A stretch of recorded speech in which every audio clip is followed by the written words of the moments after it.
So, what I want to talk about today, last week, the week before last week, we talked about what we call the start routine for getting children to cooperate and how to make it most likely that they listen and pay attention.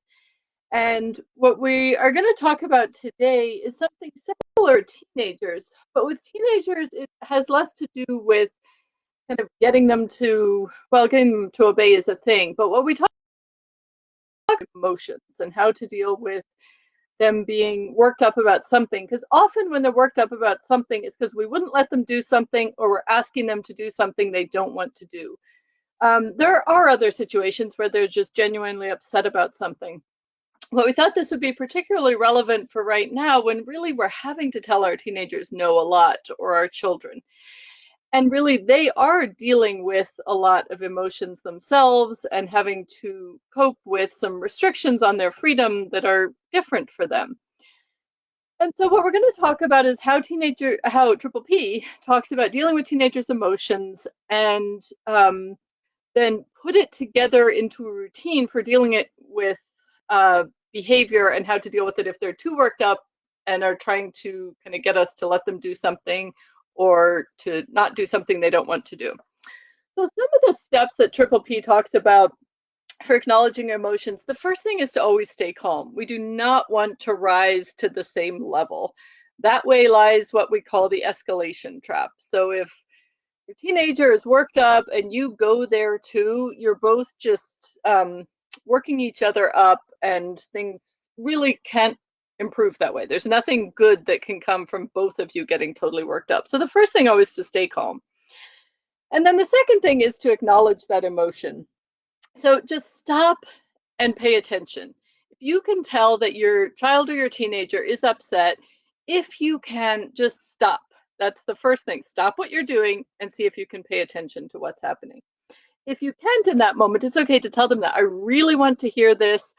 I'm in the middle of a Zoom call, or I'm talking to my boss, or whatever it is, and then come back to it later. But make sure you do that, that you acknowledge that you hear that they're upset and come back to it. So if you can stop what you're doing and listen to them, do that. And then the purpose is just to listen. This is not about telling them they're wrong, telling them it's not important. Even reassuring them is not particularly helpful when somebody's worked up. Oh, I'm sure it's all going to be fine, or really this isn't a big deal. None of those things are what we want to hear when we're upset. So the main thing is just to listen. Don't try to offer solutions. Don't try to make them feel better, but just to listen. Clarifying questions might be helpful. Not as important as listening, but if you want to say, okay, just a minute, I want to make sure I'm hearing this. What you're upset about is that some of your friends are allowed to do something that I'm not going to let you. So just stop and listen. Ask clarifying questions if you need to, and then try to put a name to that feeling. Sounds like you're disappointed. Sounds like you're angry.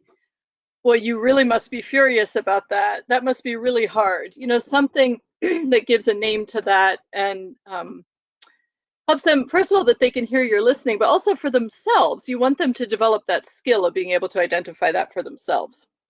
So you putting a name to that can be helpful.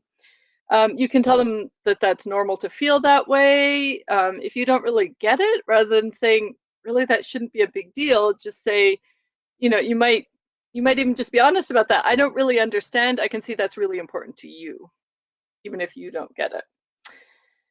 Um, don't be afraid to get it wrong when you try to name that emotion. If you say, boy, that must be really disappointing, and they say, no, it's not disappointing, it's whatever, that's okay. They had a chance to clarify that. You showed you were trying to listen. That's all right. Um, and then the other thing I think we as parents are tempted to do is to quickly move into problem solving. Let's make a plan. Let's figure that out. Let's do something.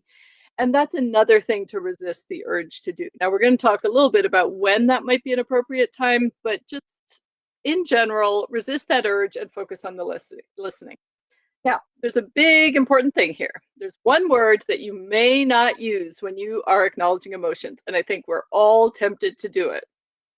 And big prize for anybody who puts it in the comments, but there's one word you are not allowed to use, and that word is but. I understand that you're upset, but I just can't let you do that. I can see why you're mad, but really you need to get over it. I can see that that really bothered you, but what did you do to make that happen? Or what did you do to provoke that person? Just leave but out of your sentences and you're good to go. I worked with someone who had her kids hold her accountable for her but, and her niece who lived with her said, I'm going to write down every time you say but. So just if you can remember to leave but out, you're a long way toward getting this right. I think we're pretty okay, sort of, at listening and acknowledging emotions. And then we tend to move into this but, and that really just sets things off on a different path, not the one you probably want to be on. So those are the important things: staying calm, stopping what you're doing, listening, trying to give it a name, try to give the feeling a name, try to show that you heard what was happening, um, avoiding problem solving, and never using the word but. Those are kind of the steps. So I want to show you a sequence. I've enlisted another one of my children, this time a teenager, to help me out with this. He was plenty happy to play an emotional teen. And what we're going to do is I'm going to call him over here. Come, Frankie. What we're going to do is we are going to have a conversation. He is really angry with me because I am not letting him go to a friend's house because we're still basically under quarantine. Rules are relaxing a little bit, but not totally. And so he still needs to follow these rules. So he is going to get mad, and I'm going to try to listen, acknowledge the feeling, and summarize what he's saying. When he calms down enough and I can tell that we're there, this time I'm having him calm down. I'm going to see if there's anything I can do to help, whether we can do some problem solving. That is something that you can bring in when the emotions have come down. You can bring in some of that problem solving. So let's see how this goes. Okay, start yelling at me. Why can't I go? Like, I'm not going to get sick. I'm good. You must be pretty disappointed about not getting to go to Jimmy's house. Yeah. Okay, I'm sorry. Is there anything I can do to make it any easier? Can we watch? Yeah, we can watch a movie. That's a good idea. Yep. Okay, so he was a little bit upset. I was able to summarize what he said or to kind of name what the emotion might be. And then he was calm enough that I was able to suggest kind of some problem solving. So I followed through on my original limit, which was that he was not allowed to go to his friend's house. And then I was able to show some flexibility by saying, sure, we can watch a movie. So that was great that he was able to come up with a solution that might make him feel better. So now I'm going to have Frankie come back. And this time, if everything goes according to plan, he is not going to calm down quite as easily as last time. And then we'll see what happens. Yep. Can I go to Dwight's house, please? No, you may not go to Dwight's house tonight. We're still under quarantine. Why? I want to. You want to? Yeah. You're upset? I'm upset. Uh-huh. I can tell from your laughing to keep from crying that you're very upset about this. Stop. Yeah, I can see why this is bothering you. Keep going. Oh, gosh. You always mess it up. That must be upsetting.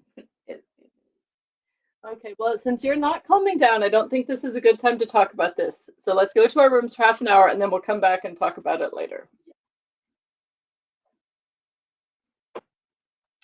Okay, well, he obviously thought that was funnier than angrier, but that works anyway. It's still emotion. So, so in that one, what we do when they don't calm down is we do try a couple times to acknowledge that emotion. So give him some time to vent, acknowledge the emotion.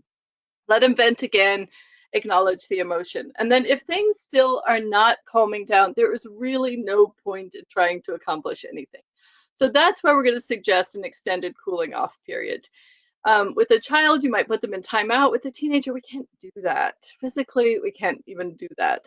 And we want them to be learning more of that self-control. So what can we control? We can control that we can separate ourselves. So you can suggest that cooling off period, and that way it's something enforceable. So you actually can leave and go to your room or go to the kitchen or go outside or do whatever. and suggest that they do the same. But even if they don't, at least we're not getting into another battle. We're just, we can remove ourselves. And then we do want to come back. I'm not going to do that right now, but we do want to come back in that half hour and say, let's talk about this again. I'm really sorry that you aren't able to go. What can we do to make this better? Let's work out a solution together that we can that we can both agree to.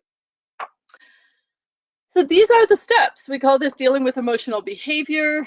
It is really a great way to just bring down emotions, and we're able to be firm and follow through on what we said without getting into a huge battle. And by the time you come back together, if things aren't better, separate again and come back again. But it's important that you follow through, you did what you said you would do, and that those emotions don't work. It doesn't get them out of what they wanted. And at the same time, we are listening and paying attention and showing that we care. So this can be used with any age. Acknowledging emotions is not unique to teenagers. Obviously, children also want to hear that we care and have heard what they've said. So good luck in trying that. Spend some time thinking about how you might use that strategy. Are there particular situations that would lend themselves to that? Which of your children? How might this work? Where might you go to separate yourself from them if things aren't working? And practice on some little incidents. Just seeing if you can name that emotion, trying it out, even if they're not really upset, just try it out and see what's happening, and hone some of those skills, because it can be hard in the moment when they're escalating. We want to go there too. So take some time to work on that when things are not crazy.